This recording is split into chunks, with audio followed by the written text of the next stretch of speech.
नमः शिवाय। श्री शिवाय नमस्तुभ्यम। श्री आदिशक्ति पार्वती माताए नमः। श्री विघ्नेश्वराय नमः। श्री लक्ष्मी नारायणे नमः। श्री सरस्वती ब्रह्माय नमः। श्री सियारामे नमः। श्री रामदास हनुमाने नमः। श्री राधेश्यामे नमः। हे शिवजी, तमारी कृपाथी हूँ आ शिव पुराण वांची रही छूं अने मारी मम्मी, बेन अने तमाम श्रोता शिव पुराण सांभળી રહ્યા છે। અમે બધા આ शिव પુરાણનું જ્ઞાન પ્રાપ્ત કરી શકીએ એટલી શક્તિ પ્રદાન કરજો અને शिव પુરાણનો તેજ સહી શકીએ એટલી ક્ષમતા પ્રદાન કરજો। हे विघ्नेश्वर गणपति बाप्पा, તમે शिव પુરાણના વંચનમાં આવતા તમામ વિઘ્ન હરજો। हे कृष्ण मनोहारिणी राधा जी, हे श्याम सुंदर, हे सिया राम जी, हे रामदास हनुमान जी, तमे शिव पुराण सांभळवा जरूर पधारजो अने मारा हृदयमां स्थान ग्रहण करजो। ओम नमः शिवाय। श्री शिवाय नमस्तुभ्यम। द्वितीय संहिता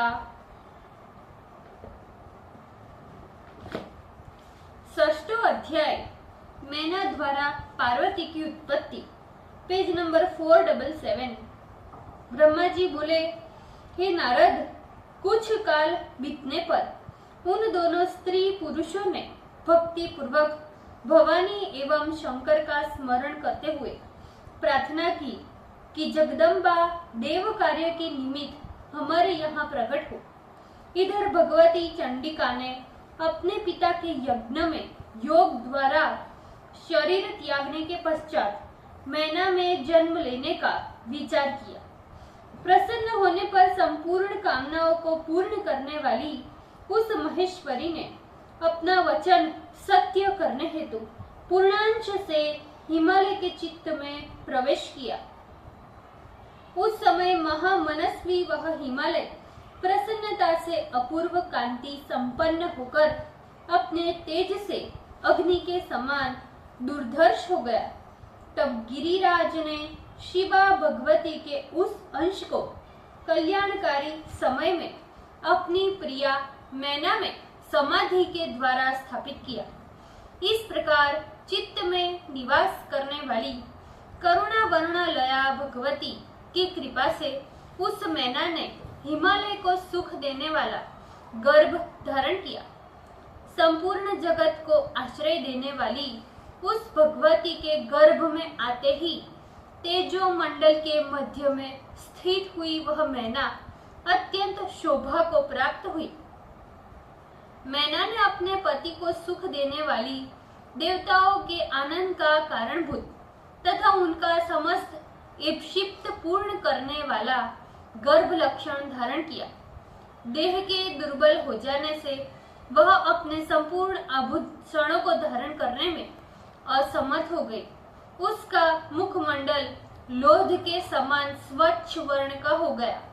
जिस प्रकार प्रभात कालीन चंद्रमा के प्रकाश से क्षीण हो जाने से अल्प तारागणों वाली रात्रि की शोभा मंद पड़ जाती है, हिमालय मिट्टी के समान सुगंधित उसके मुख मंडल को एकांत में सूंघकर तृप्त नहीं होते थे।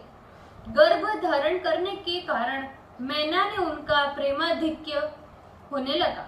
वे हिमालय मैना की सखियों से प्रतिक्षण पूछते रहते थे कि मैना को किस वस्तु की इच्छा है। वह लज्जा से मुझसे कुछ नहीं बताती। इतदर उसकी जिस वस्तु में इच्छा हो हमें बताओ। गर्भ लक्षण के कष्ट को प्राप्त करने पर वह मैना जो चाहती थी उसे अपने सामने गिरिराज के द्वारा उपस्थित हुआ देखती, क्योंकि गिरिराज के लिए स्वर्ग की भी कोई वस्तु असाध्य नहीं थी। सुपुष्ट अंगों वाली वह मैना धीरे धीरे गर्भजन्य व्यथा को पार कर पत्तों से युक्त बाल लता के समान शोभित होने लगी। जिस प्रकार पृथ्वी के भीतर रत्न के खजाने अथवा शमी वृक्ष के भीतर अग्नि रहती है, हिमालय ने भी उसी प्रकार सगर्भ अपनी पत्नी को माना। महाबुद्धिमान उन हिमालय ने अपनी प्रिया से प्रीति के योग्य एवं अपने उपार्जित द्रव्यों के अनुसार तथा अपनी राजसी ठाठ बाट एवं अपने शास्त्र ज्ञान के अनुसार मैना का गर्भधानादि संस्कार किया। उन्होंने प्रसवोन्मुखी अपनी प्रिया को प्रसव काल के सन्निकट वैद्यों के द्वारा निर्दिष्ट गर्भगृह में मेघमंडल से आच्छादित आकाश के समान देखा। गिरीश्वर शुभ लक्षण वाली अपनी प्रिया को, जिसके गर्भ में महातेजस्विनी जगदम्बा थी, देखकर अत्यंत प्रसन्न हुए। तदंतर जगदम्बा के जन्म काल का समय उपस्थित जानकर विष्णु आदि देवता तथा समस्त मुनिगण उनकी स्तुति करने लगे। देवगण बोले, हे दुर्गे, हे प्राज्ञे, हे जगदम्बे, हे महेश्वरी, आपकी जय हो, आपकी जय हो। हे सत्यव्रते, हे सत्य परे, हे त्रिसत्य, हे सत्य स्वरूपे, हे सत्यस्थे, हे सत्य सुप्रिये, हे सत्य योने, हे सत्य सत्ये, हे सत्य नेत्रे, हम सभी तुम्हारी शरण में प्राप्त हुए हैं। हे शिव प्रिये, हे महेश्वरी, हे देवताओं को दुख को क्षय करने वाली, हे त्रैलोक्य जननी, हे शर्वाणी, हे सर्वव्यापिनी, हे भक्त वत्सले, तुम प्रकट होकर देवगणों का कार्य पूर्ण करो। हे महेश्वरी, हम सभी देवता तुम्हारी कृपा प्राप्त कर सनाथ होंगे। इस जगत के सभी सुखी मनुष्य तुम्हारे द्वारा ही उत्तम सुख को प्राप्त करते हैं। तुम्हारे बिना तो इस त्रिलोकी में कुछ भी शोभा नहीं देता। ब्रह्मा जी बोले, सभी देवगण इस प्रकार गर्भ स्थित महेशानी की प्रसन्नता से स्तुति कर अपने अपने स्थानों को चले गए। जब 9 महीना का काल पूर्ण हो गया, तब 10वें मास में जगदम्बा महाकाली ने गर्भ से बाहर प्रकट होने की इच्छा की। धीरे धीरे भगवती के जन्म काल का शोभन समय उपस्थित हो गया। उस समय नक्षत्र, तारे तथा सभी ग्रह शांत हो गए। आकाश निर्मल हो गया और सभी दिशाएं प्रकाशित हो गई। वन, ग्राम तथा सागर के सहित पृथ्वी पर नाना प्रकार के मंगल दिखाई पड़ने लगे। तालाब, नदियां एवं बावलियों में नाना प्रकार की कमल खिल उठे। हे नारद, उस समय सुख देने वाला मनोहर वायु बहने लगा। साधुओं के मन में प्रसन्नता छा गई तथा असज्जन गण दुखी हो गए। आकाश मंडल में देवताओं के द्वारा दुंदुभि के शब्द होने लगे। चारों ओर से पुष्प वृष्टि होने लगी तथा गंधर्व गण गान करने लगे। अप्सराएं तथा विद्याधरों की स्त्रियां नाचने लगी। इस प्रकार आकाश मंडल में देवताओं के द्वारा महान उत्सव होने लगा। उसी समय आद्या शक्ति सती शिवा देवी मैना के सामने अपने रूप में प्रकट हुई। वसंत ऋतु के चैत्र मास में नवमी के दिन मृगशिरा नक्षत्र में आधी रात के समय चंद्रमंडल से आने वाली गंगा के समान भगवती मैना के गर्भ से अपने स्वरूप में स्थित को इस प्रकार प्रकट हुई, जैसे समुद्र से महालक्ष्मी का आविर्भाव हुआ था। उस समय भगवती के प्रकट होते ही शंकर जी बहुत प्रसन्न हुए। वायु मंद मंद सुगंध और गंभीर रूप से बहने लगा। मंद मंद वारी वृष्टि पूर्वक मनोहर पुष्प वृष्टि होने लगी। अग्निहोत्र की शांत हुई अग्नि सहज ही प्रज्वलित हो उठी। बादल मंद मंद गरजने लगे। भगवती के प्रकट होते ही हिमालय के नगर में समस्त संपत्ति अपने आप ही आ गई तथा लोगों का सारा दुख दूर हो गया। तब विष्णु आदि समस्त देवगण सुखी हो प्रेम से जगदम्बा के दर्शन हेतु वहां उपस्थित हो गए। वे शिवलोक में निवास करने वाली शिव प्रिया महाकाली दिव्य रूप धारिणी जगदम्बा महामाया की स्तुति करने लगे।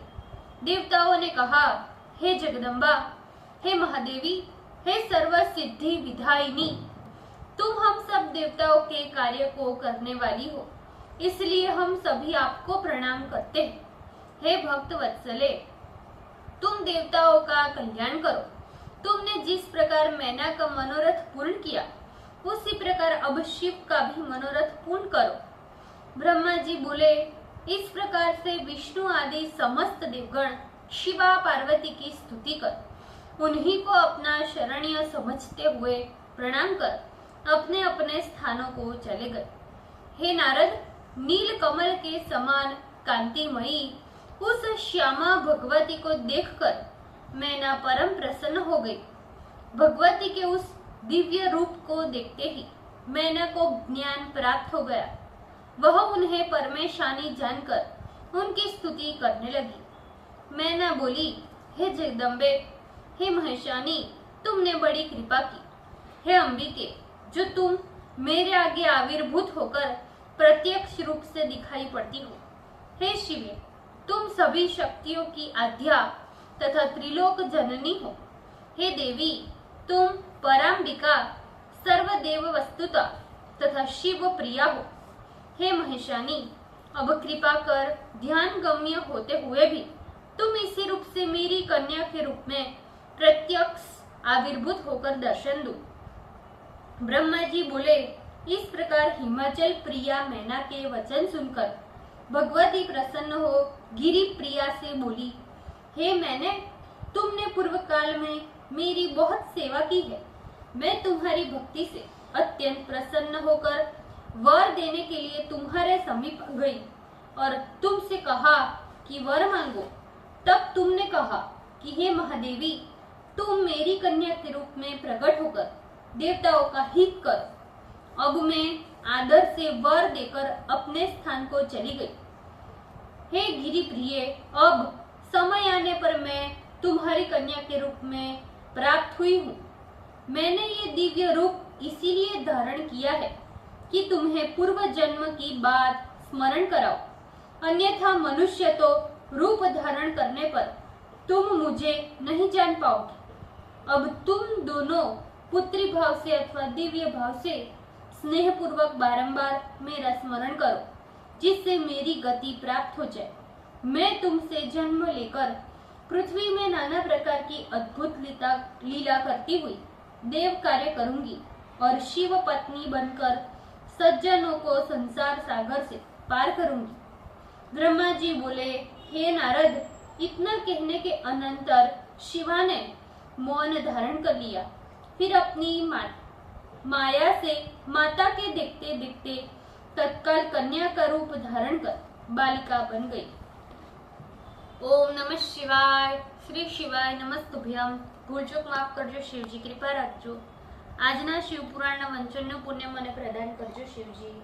ઓમ નમઃ શિવાય। શ્રી શિવાય નમસ્તુભ્યમ।